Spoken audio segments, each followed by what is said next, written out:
Bismillahirrahmanirrahim. Assalamualaikum warahmatullahi taala wabarakatuh. Alhamdulillahi rabbil alamin wassalatu wassalamu ala asyrafil anbiya'i wal mursalin wa ala alihi wa sahbihi ajma'in. Qala rabbi shrah li sadri wa yassir li amri wahlul 'uqdatam min lisani yafqahu qawli. Subhanaka la ilma lana illa ma 'allamtana innaka antas samiul alim wa la haula wa la quwwata illa billahil aliyil azim. Alhamdulillah, syukur kita kehadrat Allah Subhanahu Wa Taala kerana diberi ruang dan peluang untuk kita sama-sama teruskan bincang soalan UPKK, yang mana pada kali ini kita nak tengok berkaitan dengan subjek adab, iaitu pada kertas 2. Okey, kertas 2 subjek adab dan akhlak Islamiah. Okey, jom kita tengok soalan-soalannya dan kita akan bincang soalan ni. Okey, soalan 1 hingga 6. Jawab semua soalan. Tulis 2 adab sebelum berjalan.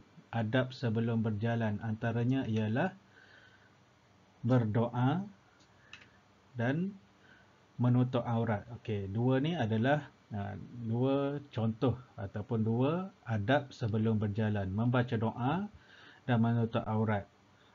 Awak juga boleh jawab bersopan santun. Okey. Apa sahaja adab-adab berjalan lah. Yang lain boleh rujuk dalam buku teks ke apa ke. Okay, so kita pilih berdoa dan menutup aurat. Okay, kemudian soalan kedua, Bismillahi tawakkaltu ala Allah la hawla wa la quwwata illa billah. Okay, yang kedua, soalan 2, jelaskan 2 kebaikan membaca doa di atas. Okay, yang pertama ialah hidup bahagia di dunia dan di akhirat. Yang kedua, mendapat pahala. Okey, doa ni biasanya kita akan baca apabila kita keluar dari rumah ke, nak mulakan satu perjalanan ke. Okey, kita bacalah Bismillahi tawakkaltu ala Allah la haula wa la quwwata illa billah. Okey. So jawapannya hidup bahagia di dunia dan di akhirat, mendapat pahala. Okey, seterusnya nyatakan hikmah apabila kita beradab dengan ibu bapa. Apa hikmah beradab dengan ibu bapa? Okey, disayangi oleh semua orang ataupun boleh buat disayangi oleh ibu bapa. Hidup diberkati ke. Okey. Seterusnya dimurahkan rezeki ke. Okey, boleh. Seterusnya, nyatakan 2 waktu yang sesuai untuk menziarahi jiran. Nyatakan 2 waktu yang sesuai untuk menziarahi jiran. Yang pertama, waktu petang. Yang kedua, selepas solat isyak. Okey, ni di antara waktu-waktu yang kita boleh menziarahi jiran. Maksudnya kalau nak pergi rumah jiran, kita boleh pergi waktu petang, lepas solat asar ke kan. Kemudian selepas solat isyak. Kenapa selepas solat isyak ni sesuai juga? Kerana kita bila lepas solat isyak tu, bukan maksudnya pukul 11, pukul 12, memanglah 11, 12 malam tu selepas waktu isyak, tapi pergilah pukul 9 ke. So bila malam kita takkan berada di rumah orang tu lama-lama. Kita tahu dia nak tidur, kita pun nak berehat lepas tu. So waktu yang sesuai adalah selepas solat isyak. Okey. Seterusnya, yang kelima, tulis 2 contoh adab ketika menziarahi jenazah. Tulis 2 contoh adab ketika menziarahi jenazah. Okey, antaranya ialah mendoakan si mati. Yang kedua, menutup aurat. Okey, kita pergi tu kita nak melawat jenazah, nak ziarah jenazah, kita kena menutup aurat, kemudian doakan jenazah tersebut, ataupun tidak berbuat bising, ataupun tidak bercakap tentang perkara-perkara yang boleh menyedihkan keluarga si mati tersebut. Okey, pilihlah yang mana-mana jawapan yang sesuai. Okey, sebab adab ni, subjek adab ni dia macam apa yang kita lalui setiap hari. So kita jawablah apa pengalaman kita kan, yang baik-baik. Okey, tulis 2 perkara yang perlu anda hindari ketika bertanya. Apa yang kita tak boleh buat ketika kita bertanya soalan kepada orang lain? Antaranya ialah bertanya dengan panjang lebar. Yang kedua, bertanya dengan tidak ikhlas. So, ni dua perkara yang kita kena hindari. Hindarkan perkara tersebut, iaitu bertanya dengan panjang lebar. Kita nak tanya orang, kita tarik dulu, cakap benda yang bukan-bukan dulu, barulah timbul soalan yang kita nak tanya. Banyak putar belik daripada soalan. So, kalau nak tanya orang tu, straight to the point je. Tanya je dia, apa yang kita nak tahu. Kemudian bertanya dengan tidak ikhlas. Ni pun kena hindari juga. Tanyalah soalan tu dengan ikhlas. Maksudnya kita tanya tu benda yang perkara yang betul-betul kita tak tahu, baru kita tanya. Jangan bertanya untuk mengenakan orang tersebut. Kita tanya hal sensitif dia ke, so dia nak jawab pun malu kan. Okay. So soalan seterusnya, soalan 7 berdasarkan gambaran soalan 7 berdasarkan gambar melayan tetamu. Jawab soalan berikut. Okay, 6 markah. Okay, so gambar dia, dia kata gambar melayan tetamu. Nyatakan 3 faedah melayan tetamu. Itu soalan dia. Nyatakan 3 faedah melayan tetamu. Antara faedahnya ialah yang pertama, bertambah keberkatan dalam hidup. Yang kedua, dimurahkan rezeki. Yang ketiga, mengukuhkan silaturahim. Okay, itu 3 faedah melayan tetamu. Yang seterusnya soalan 8. Okey, baca petikan di bawah. Okey, kemudian baca petikan di bawah dan jawab soalan berikut. Okey, petikannya ialah mesyuarat bermaksud. Okey, jap.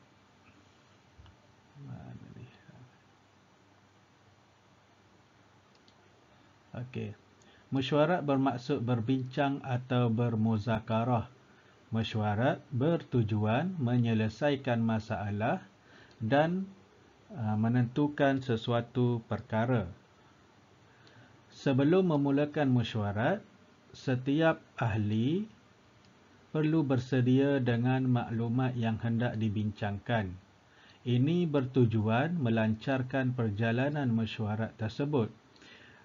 Ahli hendaklah menjaga adab ketika bermesyuarat seperti menghormati keputusan yang ditetapkan dan menjadi pendengar yang baik. Sekiranya adab tersebut tidak diamalkan, ia boleh mengakibatkan sesuatu mesyuarat itu tidak dapat mencapai keputusan yang sempurna. So, soalannya adalah apakah maksud mesyuarat?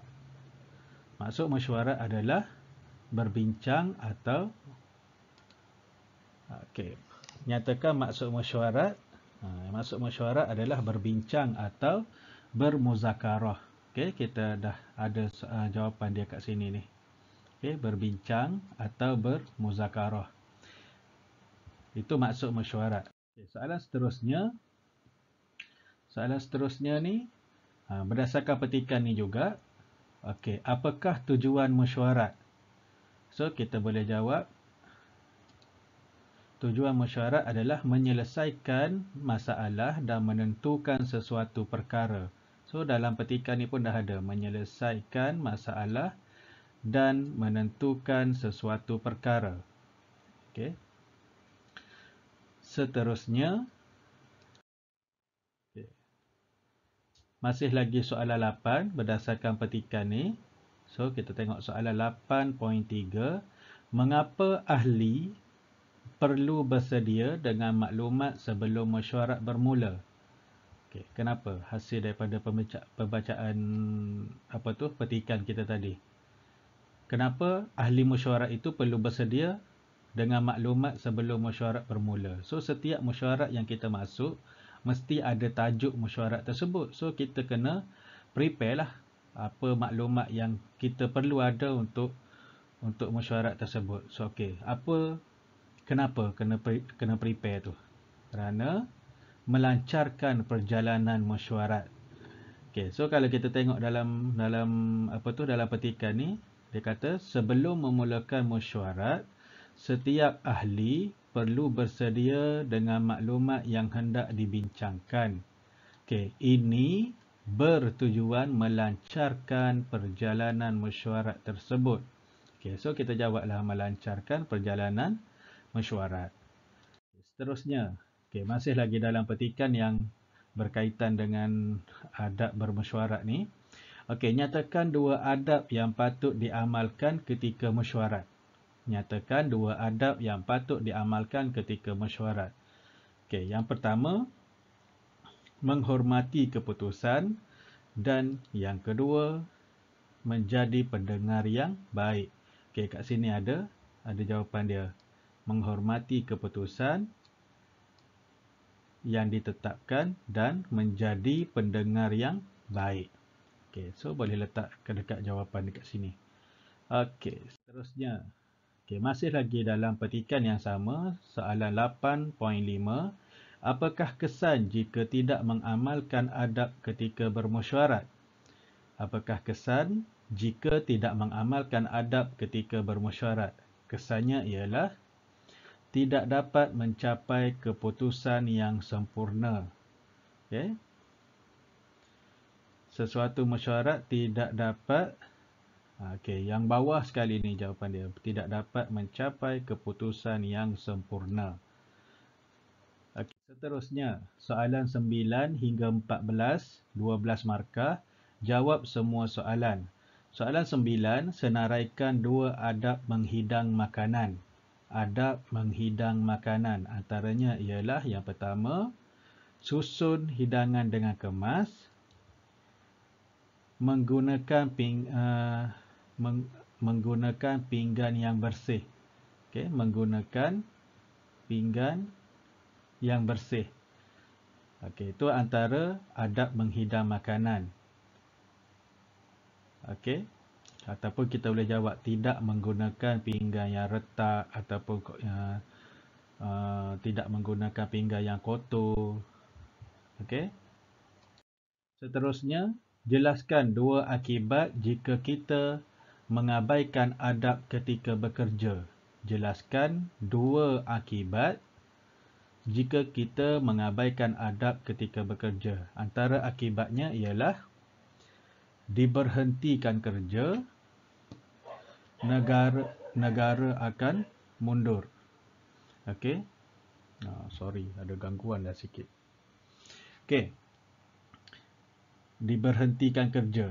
Kalau antara akibat kita mengabaikan adab ketika bekerja ataupun kita bekerja dengan tidak beradab ni, dia mungkin boleh mengakibatkan kita diberhentikan kerja. Majikan tidak akan suka cara kita bekerja, kemudian dia kata baik dia ambil orang lain daripada ambil kita.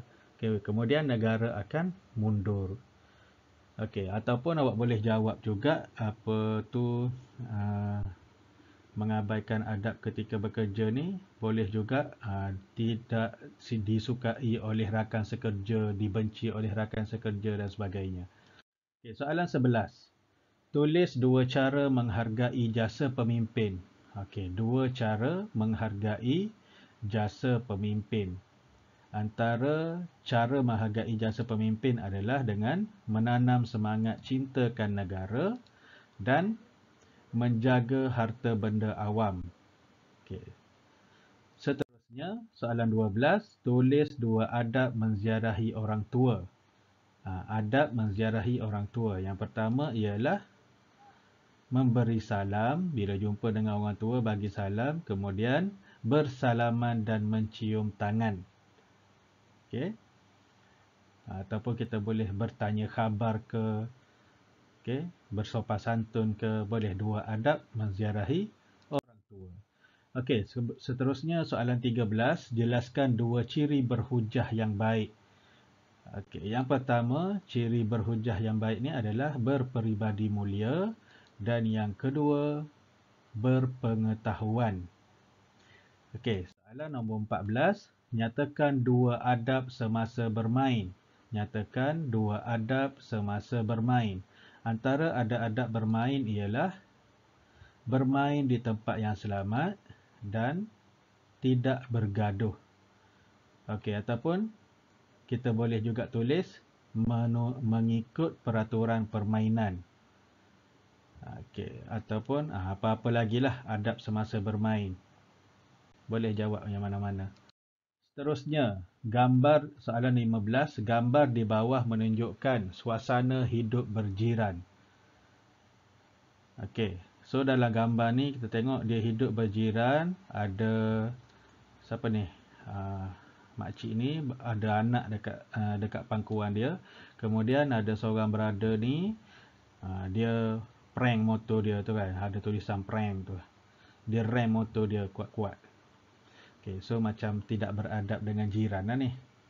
Tapi itu bukan soalannya. Kita kena baca soalan dia.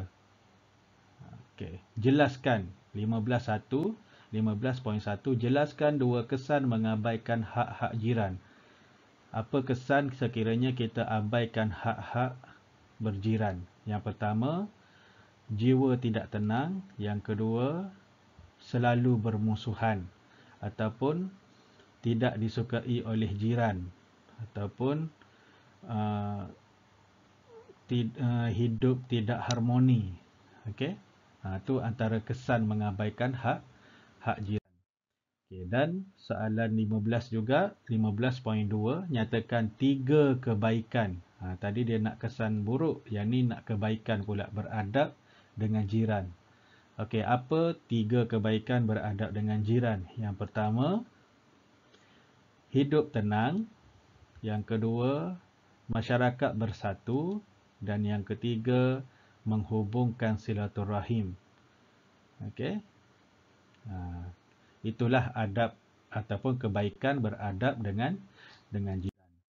Okey, sekadar itu sahaja untuk soalan kertas 2 adab pada kali ini, dan insya-Allah kita akan sambung perbincangan soalan seterusnya di video yang akan datang. Terima kasih dan semoga video ini dapat memberi banyak manfaat untuk anda semua mengulang kaji pelajaran untuk menghadapi peperiksaan UPKK. Apa yang baik itu datangnya daripada Allah Subhanahu Wa Taala dan segala kekurangan itu adalah kelemahan diri saya sendiri. Assalamualaikum warahmatullahi taala wabarakatuh.